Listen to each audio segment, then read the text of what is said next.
Chinnu guess చే. బాదం హల్వా చేస్తున్నావా? కాదు. బాదం మిల్క్.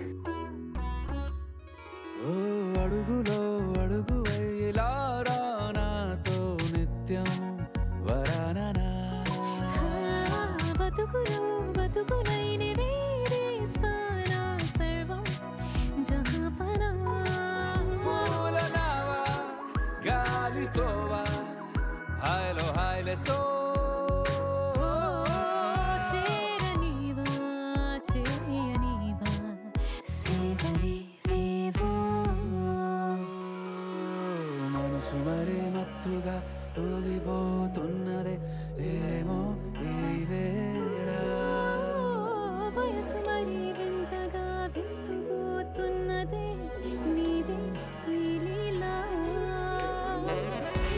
Thank you.